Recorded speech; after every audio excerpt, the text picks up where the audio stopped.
নবীজি নিষেধ করেছেন হারাম খানা খাইলে নামাজ হবে না, রোজা হবে না, হজ হবে না, যাকাত হবে না। নবীজির না মানার কারণে আল্লাহ খানা খাওয়াইছে, কিন্তু এটা হালাল হয় নাই রাসূলের না মানার কারণে। আল্লাহ দিছে সন্তান, কে দিছে সন্তান? কেডা দেয়? একটু জোরে কয় না, কেডা দেয়? আমার আল্লাহ সন্তান দেয়।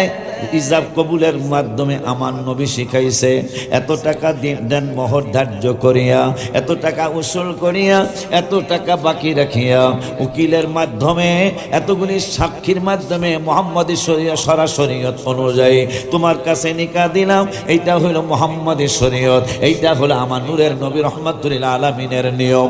আব্বা জানলারে, আব্বা জানলারে, বাবা জানলারে, ও বাবা জানলা আমার মুহাম্মদ সাল্লাল্লাহু তাআলা আলাইহি ওয়াসাল্লামকে না মানার কারণে, ইজাব কবুল না হওয়ার কারণে, মহারানা না থাকার কারণে, আমার নূরের নবীকে সম্মান না করার কারণে দিছে সন্তান আল্লাহ, দিছে সন্তান আল্লাহ, কিন্তু নবীরে না মানার কারণে তারপরও হারামজাদা হয়ে গেল।